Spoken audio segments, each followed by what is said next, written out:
So at least lah kalau katalah nak lulus lah kan, nak lulus dah 20% tu dah ada dalam tangan, separuh daripada paper. Kamu ambil yang beraras rendah je lah, 20% separuh daripada kertas. Ni cerita kalau nak lulus lah. Kalau nak A, dia mestilah A ke kan. Kalau 30 ke 40 tu lah. Itu orang kata budak-budak yang lagi yang A lah kan. Jangan A berdengung pula. Tak mau lah. Kalau setakat nak lulus, dapat A berdengung pun dah lulus. A berdengung tu apa? Air.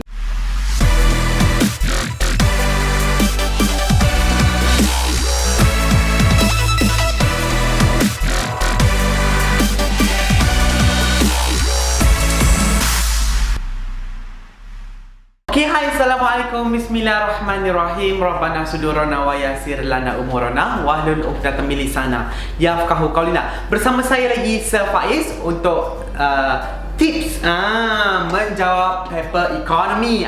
So hari ni kita nak berkongsi apa tips-tips yang kita nak menjawab ekonomi. Selalunya kamu muda mesti cakap berapa minimum untuk lulus, berapa minimum untuk dapat A- dan sebagainya. So itu yang kita nak kongsi hari ni. Kan saya yakin student-student semua dah aware dengan format SPM macam mana dan sebagainya, berapa soalan yang kena jawab dan sebagainya, semua kena dah aware. Cuma hari ni kita berkongsi lagi lah, kita buat reminder lah kan. Last minute ni kadang-kadang kan semua benda lupa. Faham, alright? Okay, so bersama saya lagi Sir Faiz kan. Okay, so welcome to eTution. Yang mana baru join, so saya nak ucapkan selamat datang. Okay, so jangan lupa subscribe kita punya channel ni. Jangan lupa ajak kawan-kawan ramai-ramai untuk tengok kita punya channel. Gitu. Copy je link dan share dengan kawan-kawan kelas yang lain. Alright, so this aku nak bagi tahu, kalau korang tak nampak saya punya whiteboard, kamu boleh pergi tekan dekat setting, naikkan resolution yang paling tinggi. Okay, dan resolution paling tinggi itu akan membuatkan kamu punya gambar tu lebih clear lah, untuk nampak apa yang saya tulis kan, apa banyak-banyak yang tulis ni, kamu boleh nampak lah. Alright, so okay, sayang-sayang ekonomi sekalian. Okay, hari ni saya nak berkongsi dengan kamu apa yang ada dalam ekonomi ni. Okay, ekonomi ni dia tak sama macam accounts dan juga perniagaan. Okay, kalau dalam account dan perniagaan kita ada kerja khusus, yang di mana kerja khusus tu dia mewakili 20% daripada markah kata wajaran SPM tu. Sebelum sit paper dah ada markah macam account dengan perniagaan. Tapi ekonomi tak ada sayang. Dia memang 100% is from your paper. Untung ke untung? Kita nak kena tahu untung ke untung kan. So ini kita nak tengok. Alright, so make sure kamu punya paper adalah on 24 kan? 24 kan? Tak silap saya, 24 March 2021. Okay, paper ekonomi macam biasa, kita ada dua paper. Dan make sure kamu akan dapat kertas 1 dan kertas 2, di mana kod kertas kamu ada 37617, palangnya 1, 3767 palang 1 sebab paper 1. Okey, 3767. Alright. So dekat paper 1 ni macam biasalah sayang, mana-mana paper pun kan, kita akan diberi masa untuk menjawab 1 jam 15 minit. Ni semua orang tahulah. Okey. And then 40 soalan objektif. Ni kan kalau kamu jual soalan matematik apa pun, dia pun memang 40 soalan bulat-bulat. Okey, dan macam biasa 1 jam 15 minit, di mana peruntukan masa yang sepatutnya kamu bagi satu soalan 1 minit. Satu soalan macam biasalah Ini macam biasa. Saya kongsi dulu apa-apa yang biasa dulu kita dengar Okey. Cuma nanti akan ada baki beberapa minit lagi. Kamu boleh gunakan masa tu untuk check balik, dan kamu boleh betulkan mana-mana yang kamu rasa silap. Alright? Okey, so dekat dalam paper 1 ni dia ada 40 soalan, dan kalau kita ikut analisis soalan 2018 dengan 2019, soalan yang terakhir, 5 yang soalan terakhir, which is 35, 36, 37, 38, 36, 37, 38, 39, 40. Soalan yang 5 yang terakhir tu, dia akan keluar pernyataan di mana kamu kena tentukan sama ada dia betul ataupun salah. So nanti dia akan suruh kamu bulatkan A dan B, which is lah A, B, C, D. Contoh A tu dia bagi betul-betul, B tu bagi betul salah, C tu bagi salah betul, yang D tu salah-salah. So kamu kena tengok lah mana yang mana statement yang menunjukkan ianya betul. Gitu kan. Kalau kamu rasa statement 1 tu betul, statement 2 tu salah, dan kamu kena bulatkan A lah untuk jawapan 36. 37 pula salah-salah, so kamu bulatkan D lah, macam tu. Okay, nanti saya akan minta tim eTution untuk upload bahan dekat dalam description, kamu boleh download beserta jawapan sekali. Dan di mana waktu akhir ni, apa yang kamu kena buat adalah kamu dah tak payah nak baca daripada awal, dah tak sempat dah orang kata kan. Kamu kena apa? Kamu kena tengok soalan dan kamu kena tengok cara nak menjawab dia. Kan? Kita kena tengok banyak-banyak tips kan, apa yang kita perlu tekankan dan sebagainya. Alright. So itulah paper 1 Okey, dan untuk markah paper 1 ni dia membawa markah 40 markah, dan wajaran untuk paper 1 ni adalah 40% untuk SPM kamu lah. Kalau macam akaun ke perniagaan dia bagi 20% saja, which is satu soalan tu separuh markah saja. Dapat 2 soalan betul baru dapat 1 markah. Yang ini 1 soalan 1 markah. Adakah dia orang kata bagus ataupun dia tidak bagus? Itu terpulang kepada kamu. Tapi saya rasa ini yang agak bagus. Di mana kalau kamu betul 1 soalan, kamu akan dapat 1% markah dekat situ. Kan? So apa yang kamu kena buat adalah kamu kena ulang kaji lah. Gitu kan. Saya pun tak boleh nak cakap untungnya lah budak yang ambil kerja khusus tu. Tak juga kan. Tak juga. Dia ada pro and cons lah masing-masing kan. Budak ekonomi is budak-budak yang very tough punya budak. So saya yakin kalau kamu belajar bila masuk U nanti, kamu belajar tak kisah kos apa contoh kamu belajar account sendiri pun, kamu belajar marketing ke apa-apa, HR dan sebagainya yang berkaitan dengan business dan admin, mesti kamu akan sentuh juga berkaitan dengan ekonomi, foundation of economy, micro and macro economy, sikit-sikit lah kita akan sentuh. Benda-benda yang kamu belajar form 5 lah sama saja, cuma tukar bahasa saja. So beruntunglah kamu siapa yang dah dapat belajar ekonomi di SPM.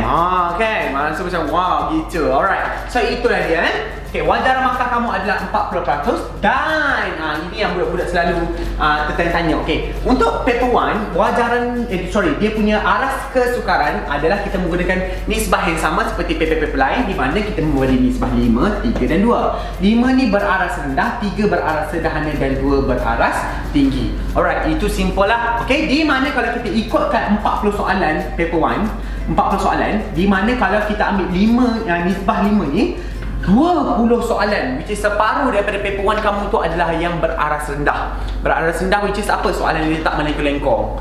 Dia tak macam tu. Dia straight to the point. Kamu cuma kena fahamkan soalan saja. Saya percaya budak-budak ekonomi, budak-budak yang bila kita tengok soalan, dia bukannya tak boleh jawab, dia tak faham soalan. So apa yang kamu kena buat, kamu baca betul-betul. Kamu kena cari keywords dekat ayat tu, apa yang dia nak sebenarnya. Dan bila kamu dah dapat, baru kamu boleh jawab soalan. Kalau kamu rasa waktu kamu baca tu belum sampai ilhamnya, then skip dulu. Tak apa, it's okay. Kamu jawab dulu soalan-soalan lain, dan kamu boleh repeat balik lepas kamu dah habis jawab semua. Okay, entah mana tahu tiba ilham datang kan, ilham tu kadang-kadang hujung-hujung baru datang kan. Tapi tak apa, don't worry sayang. Okay, ingat satu poin kamu, satu jawapan yang kamu bulatkan tu, dia membawa markah sebanyak 1% daripada markah SPM kamu. Banyak sekali untuk paper 1 ni. So at least lah kalau katalah nak lulus lah kan, 20% tu dah ada tangan, separuh daripada paper. Kamu ambil yang beraras rendah je lah, 20%, separuh daripada kertas. Ni cerita kalau nak lulus lah. Kalau nak A, dia mestilah A ke kan. Kalau 30 ke 40 tu lah. Itu orang kata budak-budak yang lagi yang A lah kan. Jangan A berdengung pula. Tak mau lah. Kalau setakat nak lulus, dapat A berdengung pun dah lulus. A berdengung tu apa? I lah maksudnya kan. Macam tak sedap lah kan. Selalunya budak-budak ekonomi, saya yakin dia orang boleh jawab soalan paper-paper ekonomi ni. Don't worry. Okay, so 20% adalah untuk untuk kalau katakanlah nak lulus tapi saya tak adalah galakkan jawab 20% dah ada okey dah senang. Tidak, kamu sure ke itu jawapan kamu 20% itu dah betul. So kamu kena betul-betul tengok dulu alright. Okay, lepas tu macam biasa, kalau paper 1 ni kamu dah habis jawab, so kamu janganlah keluar awal kan. Kamu kadang-kadang kan bila kamu dah jawab, lepas tu jangan keluar awal, di mana mungkin hujung-hujung tu kamu baru terfikir, aku rasa soalan 2015 ni aku jawab macam ni, tapi aku rasa macam ni pula tiba-tiba macam ni pula kan. Bila dah macam ni tu baru kau terkebir macam jawapan. Itu dalam paper 1 Okey, kejap lagi saya akan masuk tips-tips ataupun soalan-soalan bukan spot lah, dia macam soalan-soalan yang quite popular untuk masuk dalam paper 1. Kejap lagi saya akan kongsi. Boleh? Alright. So Kita pergi pula kepada paper 2. Okey, paper 2 ni simple. Macam biasa, dia punya kod kertas adalah 3767. Palangnya 2. Dia sama macam paper 1, cuma palangnya 2 lah. Okey, dan dia memberi masa kamu untuk menjawab 2 jam 15 minit. 2 jam 15 minit, di mana dia mewakili 100 markah dan membawa wajaran 60% daripada kamu punya 100 markah tu. Contohlah kamu dapat 40, kamu bahagi dengan 100, kamu darab dengan 60, kamu akan dapat 24%. So kalau kata nak lulus at least kamu akan dapat 40 daripada paper 2. Di mana nanti saya akan cerita di mana kamu punya paper tu ni dia ada 2 section. Section A, section B. Section A 60 markah, section B 40 markah. Okey. Section A dia membagi kamu 3 soalan. 3 soalan wajib untuk kamu jawab. Okey, di mana setiap soalan ni 20%. Banyak sekali ya. Dan untuk section A ni kamu boleh untuk menjawab dalam bentuk point form, which is kamu boleh jawab dalam bentuk point-point lah, kan, sebab dia dah bagi kamu garis-garis side bawah tu kan. Okay, alright. So kamu kena jawab semua. Tapi lah katakanlah kan, okay, nanti saya akan cerita juga. Itu nanti. Okay, untuk bahagian B pula, dia bagi kamu 4 soalan. Kamu wajib untuk jawab 2. Pilih 2, di mana katakanlah kamu ambil 5, 7 contoh. So ni 20, okay. So dia akan mewakili 40 markah dan kamu kena jawab bahagian B ni dalam bentuk essay. Okay, so katakanlah tadi saya cakap 40 markah lah daripada paper 2 ni, kamu kena dapat macam mana? Each of these 8, kamu kena betul 8. Contohlah kamu ambil soalan 5 dengan 7 kan, 8. So kamu totalkan 8 ni, kamu dapat 40 kan. Setiap satu soalan kamu dapat 8, kamu dapat 40. Kamu bahagi dengan 100, darab dengan 60%, kamu akan dapat 24. Paper 1 tadi kamu dapat 20. Kalau kamu tambah, kamu akan dapat, ni paper 2 ni paper 1, kamu akan dapat 44%. Dah lulus. Ni kalau cerita dah orang kata nak lulus lah, tapi tak mau lagi je kan. Okay, kita cerita kalau nak A pula macam mana. Okay, kalau nak A, paling-paling lah common orang kata A- lah kan. Kita letak paper 1 kamu mesti dapat 30 soalan tu kamu kena betul. Dan paper 2 ni at least kamu kena betul dalam 70, tak silap saya. Kalau 70 bahagi 100, kamu darab 60, kamu dapat 42. 70 bahagi 100, kamu darab 60, kamu dapat 42. Di mana 42 kamu campur dengan 30, dah 72. Push sikit lagi lah. Mungkin kamu boleh tolak sikit kat sini, 75 lah, katakan 75/100. Okay, kalau 75/100 berapa sayang? Kan, baru nak ke kalkulator kan, 45. So katakanlah 45. So kamu dapat 75 dah. Tapi orang kata grade kalau kat sekolah 75 tu dah A- lah kan. Tapi kalau grade SPM kita tak boleh cakap lah kan. Saya tak boleh cakap okay memang 75 A-, saya tak boleh cakap macam tu lah. Sebab grade ditentukan oleh KPM lah. Kalau penanda kertas ni selalunya dia akan menanda saja, dia akan bagi markah saja berapa peratus. Okay. Dan untuk grade kalau dia kata nak turunkan 70 dah A- contoh, kita tak tahulah kan. Allah Nabi SAW. Okey, sama-sama lah kita doakan dia. Alright, itu dia dekat dalam paper 1 dan paper 2. Okey, ingat, kalau kamu sekadar nak lulus, tapi saya tak galakkan, saya bukan cakap okey, tak apa, dah lulus je, tak apa, bukan macam tu. Maksudnya, kadang-kadang budak tanya kalau nak lulus berapa, saya kadang-kadang nak jawab tu macam, budak ni nak lulus ke kan, dah belajar 2 tahun. Tak ada lah macam tu, tapi kita bagi tips lah kan. Kalau nak lulus, at least paper 1 dapat 20%. Okay, paper 2 at least dapat 40/100. Kamu kena darab dengan 60, kamu akan dapat 24%. Kamu tambahkan dulu, kamu akan dapat 44%. Dah lulus, tapi tak kredit lah sayang. Okay, kalau kamu nak A, at least paper 1 kamu dapat 30%. Paper 2 at least kamu dapat 75%. Kamu darab dengan 60%, kamu dapat 45 wajaran kamu. Dan kamu kalau kamu tambahkan paper 2 dengan paper 1, kamu akan dapat 75% dah A-. Grade tu saya tak nak cakap tapi kita ikut grade sekolah lah, 75 A-. Okay, so itu kalau nak lulus lah. Ingat Kamu jangan pula memang jawab tu memang sekadar-kadar nak lulus. Aku cocok pula mata kau kan. Janganlah macam itu sayang. Cubalah sehabis mungkin. Jawab sehabis mungkin. Nanti kita akan cerita, kita akan berkongsi lagi apa contoh-contoh soalan yang boleh keluar, macam mana nak trik soalan itu dan sebagainya. Boleh sayang? Itu dia. Alright. Okey, ingat saya ulang sekali lagi untuk paper 1 40 soalan. Setiap satu soalan tu membawa 1% untuk kamu punya SPM. So paper 1 tu sangat-sangat crucial dia tak ada wajaran-wajaran sikit, tak ada.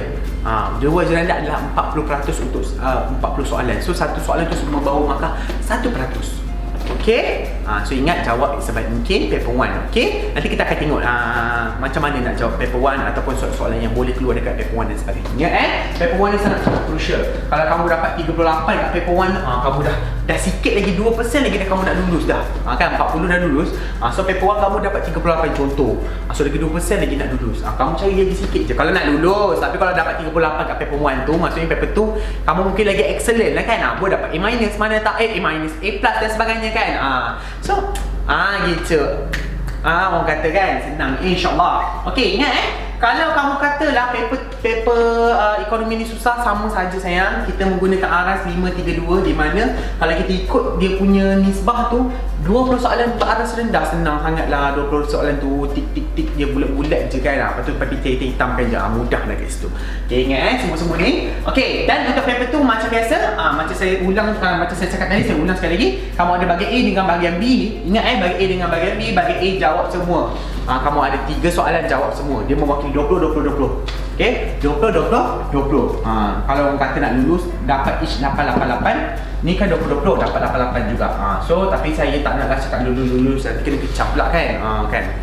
Okey. So bukanlah tak kena kecam, tapi macam cikgu ni nak bagi orang lulus juga macam tu pula kan. Tak sedap lah pula kan. So mesti A. Macam tu kan. Kita kena semangat. Alright, gitu. So at least kalau kamu paper 2 ni, kalau kamu nak dapat A-, kamu kena dapat 75%, di mana kat sini consist of 60%, kat sini consist of 40%.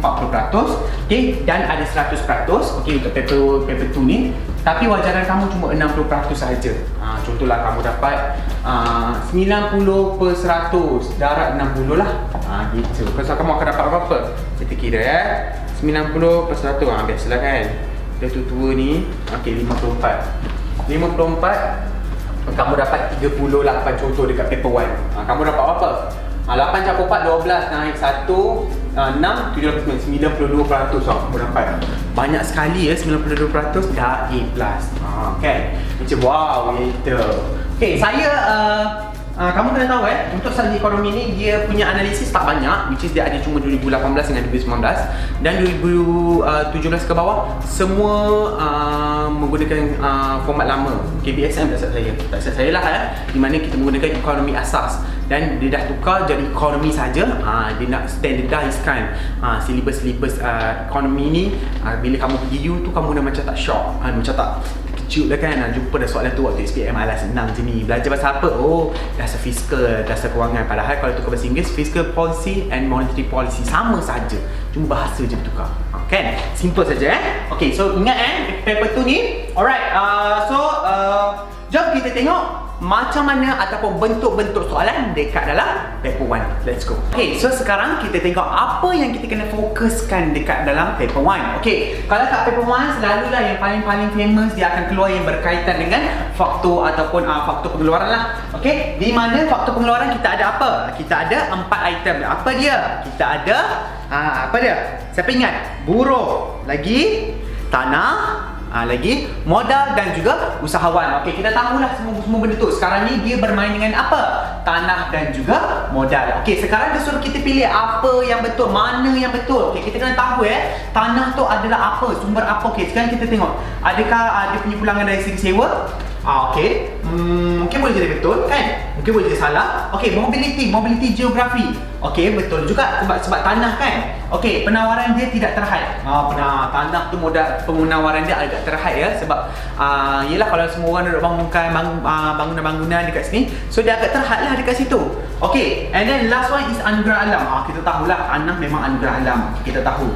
And then modal is ciptaan manusia, of course lah. Siapa lagi yang nak bagi modal kan? Modal tu instead of duit, selain daripada duit, kita juga ada orang kata aset-aset yang kita boleh jadikan modal. So jawapan dia adalah D. Okey, kamu kena tekankan sikit yang berkaitan dengan faktor pengeluaran. Faktor pengeluaran ni sangat-sangat penting. Kamu kena tengok balik semua benda tu. Alright, so sekarang soalan kedua, dia cerita pasal negara A dengan negara B. Dia kata negara A ni harga ditentukan oleh kuasa pasaran, dan yang negara B harga ditentukan oleh kerajaan pusat. Dia dah bagi dua benda tu. Lepas tu dia suruh kita tentukan mana yang betul. Okey, dia bagi negara A, negara B. Okey, sekarang dia bermain dengan sistem ekonomi. Okey, sistem ekonomi kita ada berapa? Kita ada siapa ingat? Kita ada berapa? Sistem ekonomi kita ada, sebenarnya kita ada 4. Okey, sebenarnya kita ada 3 lah. Kita fokuskan 3, tapi satu lagi tambah dengan ekonomi Islam. Okey, apa yang pertama sekali kita belajar berkaitan dengan pasaran bebas ataupun kapitalis. Pasaran bebas ataupun kapitalis ni kita bercerita tentang siapa yang tetapkan harga tu? Pasaran yang tetapkan harga tu sendiri. Pasaran, contohlah katakanlah sesuatu barang tu tiba-tiba permintaan dia meningkat. So harga dia boleh ditentukan oleh pasaran tu sendiri. Okey, itulah kapitalis. Dan bila kita bercakap pasal yang sistem yang kedua adalah sistem sosialis ataupun kita panggil dia komunis kan. Tak silap saya dia berkaitan dengan komunis. Bukan pasaran tu. Kita bercakap dekat kalau kita cakap pasal kerajaan pusat ni, kita guna nama ayat dia adalah komunis. Betul lah, sosialis ataupun komunis. Di mana sosialis ni siapa yang tentukan? Apa-apa pun kerajaan dia tentukan. Apa-apa pun dia punya kerajaan yang akan tentukan. Harga barang ke apa yang boleh, apa tak boleh, semua kerajaan dia yang akan tentukan. Okey, so sekarang ni pasal yang ketiga adalah berkaitan dengan campuran pasaran. Dia campuran antara sosialis dan juga kapitalis. Dia tak terlalu kapitalis dan dia tak terlalu sosialis. Dia middle, tengah-tengah orang kata macam Malaysia kita menggunakan campuran pasaran. Dan sekarang adalah ekonomi Islam, kita tahulah yang berkaitan dengan riba gharar maisir semua kita tak boleh. Contoh ya, negara-negara yang Islam lah menjalankan ekonomi Islam. Okey, so sekarang dikata yang pertama, okey, saya suka tekankan yang bila dia cakap berkaitan dengan kerajaan pusat. Bila cakap pasal kerajaan pusat, maksud kerajaan dia tentukan harga tu. So kita tahu dia adalah sosialis. Sosialis. Dah, sosialis. So jawapan adalah A. Dah. Betul tak? Kamu kadang-kadang kan? Kamu tahu, kalau kerajaan yang tentukan dia adalah sosialis ataupun nama lain dia adalah komunis. So dia punya sistem ekonomi tu dia menggunakan sistem macam tu sebab apa-apa pun kerajaan pusat dia yang akan tentukan. So bila berkaitan dengan tu kerajaan dia sosialis. So tak ada dah apa-apa jawapan? Jawapan dia adalah ni. Kapitalis sebab saya cakap dia adalah harga yang ditentukan oleh pasaran tu sendiri. So jawapan dia adalah A. Alright, and then the last one kita bagi satu table macam ni. Dia bagi kos purata RM20, jumlah keluaran 150 unit dan harga jualan seunit RM21.50. Dia katakan berapakah keuntungan? Okey, dia punya keyword adalah keuntungan. Apa formula keuntungan? Nak cari untung. Untung formulanya adalah jumlah hasil tolak jumlah kos. Okey, so jumlah hasil sekarang ni berapa? Okey, harga jualan seunit bila kita jual, maksud dia adalah hasil bagi kita RM21.50 untuk satu barang. Kita jual berapa barang? 150 unit. So kalau kamu kalikan, kamu akan dapat berapa? RM21.50 darab dengan 150 unit, kamu akan dapat 3225. Okey, kos purata kamu adalah RM20. So RM20 kamu kali dengan 150, kamu akan dapat 3000. So kalau kamu tolak, kamu akan dapat 225. So untung 225. Simple kan? Ini ada dalam bab 3 ke bab 4 tak selesai. Kamu kena tengok balik. Ingat dekat dalam ekonomi paper 1 dia masuk semua bab. Dia masuk semua bab. Kamu kena tengok balik lah daripada awal sampai akhir. Nanti saya akan masukkan bahan. Saya akan minta tim masukkan bahan untuk kamu buat latihan pasir-pasir lah. Saya akan masukkan 2018 dengan 2019. Kamu boleh tengok paper 1 tu macam mana bentuk soalan dia. Kamu kena buat banyak sikit latihan lah. Kadang-kadang kan dia punya bentuk soalan tu sama. Contoh soalan nombor 1 sampai soalan nombor 5 dia ada berkaitan dengan bab 1 macam tu. Kamu kena tengok main-main je. Dia main-main macam tu, pusing-pusing. Dia pusing-pusing je soalan dia, senang insya-Allah. Okey, kamu boleh tackle paper 1. Okey, untuk paper 2 saya akan berkongsi lagi untuk next video. So apa yang saya boleh pesan adalah untuk paper ekonomi ni dia punya kelebihan adalah paper 1 kamu, kalau kamu skor 30, maksudnya kamu akan dah ada 30 markah dah. So kalau nak lulus 40 markah kan, kamu kena cari lagi 10 markah saja, maksudnya macam itulah. So sangat-sangat mudah lah kalau orang kata ekonomi ni nak skor. Kamu kena buat betul-betul je. Paper 1 tu memang kena push sikit, sebab paper 1 dia mewakili satu soalan satu markah. Paper tu kamu push yang mana kamu boleh buat. Okey, tapi ingat paper tu kamu kalau paling-paling lah, kalau nak dapat A, paling-paling sikit kamu kena dapat 75/100. Sebab kalau kamu kali dengan 60, kamu akan dapat berapa, 45 tak saya tu. 45/60, sebab wajaran dia 60. Kamu ingat so ingatlah, paper 1 tu sangat memainkan peranan penting, walaupun dia bulat-bulat je kan, kadang-kadang budak gitu bulat-bulat je lah.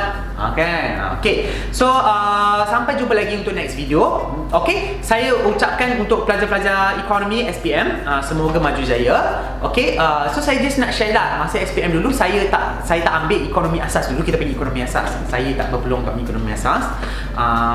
Tapi saya tahu ekonomi ni adalah satu subjek yang menarik. Bila saya dah pergi U, saya dah belajar atas, baru saya belajar, baru saya tengok ekonomi ni macam mana.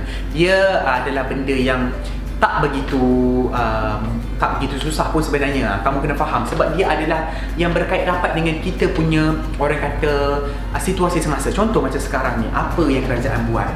Ingat untuk dalam ekonomi kamu kena tahu isu-isu semasa sikit, baru kamu boleh masukkan dekat dalam kamu punya paper 2 nanti. Paper 2 nanti saya akan kongsi untuk next video. Ingat isu-isu semasa tu sangat penting yang berkaitan dengan ekonomi. Dia akan sebut ekonomi. Apa ekonomi Malaysia macam mana, okey ke apa benda, ekonomi mesti ekonomi. Alright. So tingkatan 4 kita cuma ada 5 bab sahaja. 5 bab sahaja sebut macam sahaja tu sikit. 5 bab sahaja. Dan tingkatan 5 kita ada 7 bab. Kamu cuba go through sahaja. Okay, janganlah baca sebiji tak ada masa. Kamu cuba go through sahaja. Okay, go through. Kalau kamu nak tengok paper 1, saya akan upload nanti dekat tim, masukkan dekat description. Kamu tengok dekat description, tekan link tu, saya dah siapkan jawapan sekali. Kamu boleh tengok soalan dia, tengok jawapan, tengok soalan. Lepas tu kamu faham kan kenapa macam ni. Kalau macam contoh macam ni tadi kan, keluar pasal pasaran. Kamu tahu kapitalis, sosialis, campuran ekonomi Islam, kamu tahu kapitalis, kamu kena tahu kepala saja, yang lain cuma kamu elaborate sendiri saja. So tak payahlah kamu nak tengok satu-satu kat dalam buku tu kan. So at least kalau dia pergi kat sini, ini faktor pengeluaran, kamu kena tahu faktor pengeluaran ada 4, apa dia. Gitu. Alright. So kalau macam tu, sampai jumpa lagi untuk next video. Jangan lupa like, share dan subscribe kita punya YouTube channel. Assalamualaikum. Bye bye.